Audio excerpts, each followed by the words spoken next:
Leo asubuhi kumekucha, wakati tunakuja kufungua ofisi zetu, tumekuta mgambo wametapakaa kona zote za soko letu na wanatuzuia tusifungue biashara. Na haya ni masikitiko makubwa sana kwetu.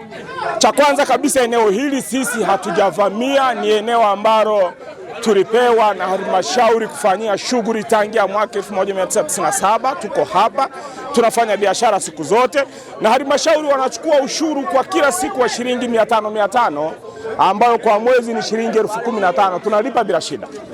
Sasa tunasikitika leo tumekuta wameweka uzio, wamezuia mgambo tusifungue.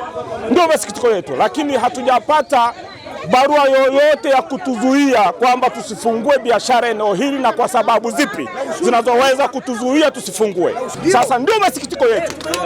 Tunataka watuambie ni kwa nini wanatuzuia tusifanye biashara, sababu zao ni zipi? Hatujapata barua rasmi ya kutuzuia tusifungue duka hapa. Tumefika hapa tunatumia kila siku, tukikaa hapa tunaletea fomu, mara kuna ushuru unabadilika ndani ya mwezi mmoja, ushuru unakuja mara 3. Tulikuwa tunalipa ushuru wa shilingi 12,000. Mwezi wa 4 tukaambiwa tulipa ushuru wa shilingi 15,000 mpaka mwezi wa 7.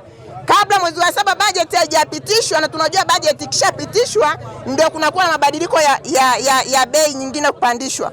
Kabla ya hapo tumelipa huo ushuru. Kabla ya hapo vikatokea kwamba tumeletea tena barua inataka tulipe ushuru wa shilingi 24,000. Tukaweka vikao na mwenyekiti wetu wa soko na makatibu wetu na wamachinga wote hapa Nyasho Mitumbani. Tukakubaliana, tukamwagiza, tukamwita na mwenyekiti wa mkoa machinga aje atusikilize. Akasema anapeleka maoni yetu kule manispaa ili watusikilize. Tumewahitaji waje kutusikiliza waheshimiwa hapa bunge, hapa wakurugenzi wa manispaa hawajafika. Leo tumetoka nyumbani tunakuta mgambo wamejaa.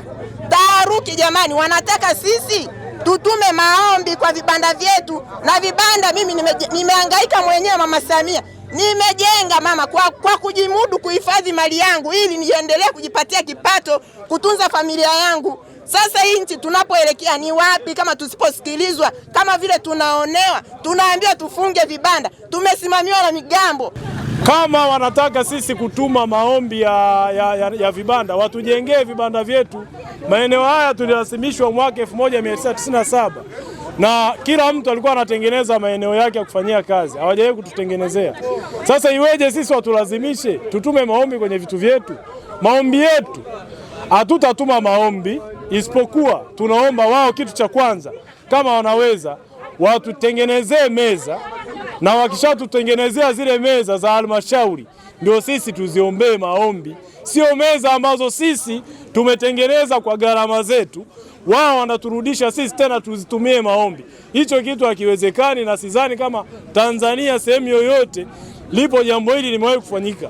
Leo wamekuja mgambo wamejaa kwenye soko bila taarifa. Mimi mwenyekiti sina taarifa yoyote kwamba leo mgambo wanakuja kutufungia soko. Tumekuta mgambo wametapakaa, wanasema hamna kufungua soko, kwamba wameambiwa mpaka uende utume maombi. Tunawauliza maombi ya nini na wao hawana majibu.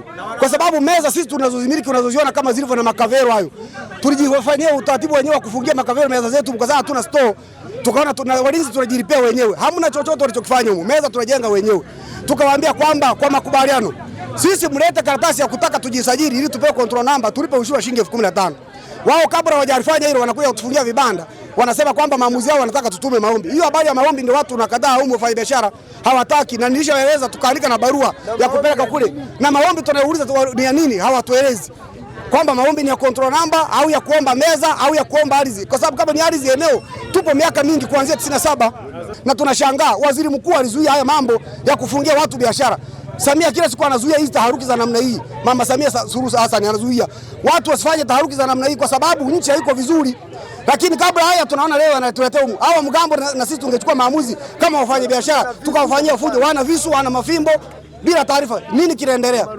Kwa hili jambo limekuwa ni gumu, limeleta taharuki. Hapo tumewaambia walete, tumekubaliana tuelewana nao, wametuzuia, wanatuambia ili tusubiri maelewano kwamba mpaka waende wachape hizo karatasi kuzibadilisha ziwe za usajili, kwamba eti mpaka tukae hadi wao wenyewe watakavyojisikia kwamba wamemaliza ndipo tufungue biashara. Sasa na sisi tumekubali, kama kweli rais wetu anaona haya mambo na waziri anayezuia haya mambo, Sisi tumekubali, acha tufe na njaa, na tuna mikopo ya rais alileta kwa ajili ya machinga.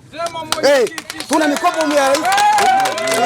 Na bado hii fomu unaona, hii fomu hapa mwisho inasema kwamba ili uombe eneo la wafanya biashara utume maombi ya shilingi 10,000. Tunaomba eneo gani? Tupo kwenye maeneo miaka mingi hapa kuanzia 97. Eneo tunauliza ni eneo gani tunaomba, hawatuambii. Mwishoni hapa inasema ili upewe eneo uthibitishwe mpaka mkuu wa soko akubali, yani upewe au usipewe.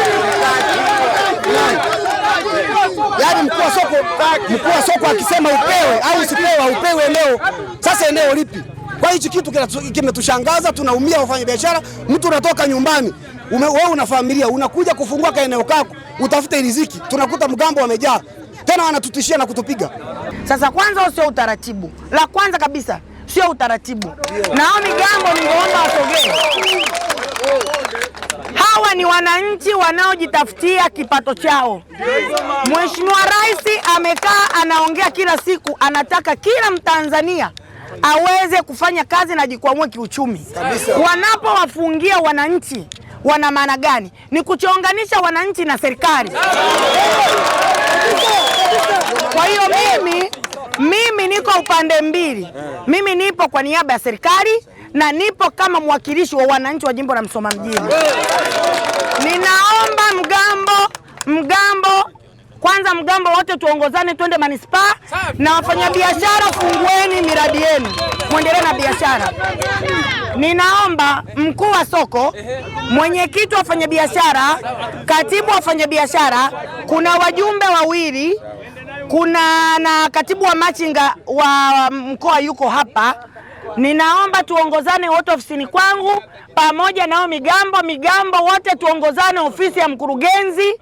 Naomba wafanyabiashara kuweni calm. Rais Samia anawapenda wananchi wote hasa wa Msoma mjini. Na mimi mlienipigia kura za kutosha, siko tayari kuona mnadhalilika, na mimi nipo. Naomba fungueni maduka yenu hapa nikiwepo, muendelee na biashara. Haya, kila mtu atafanya biashara.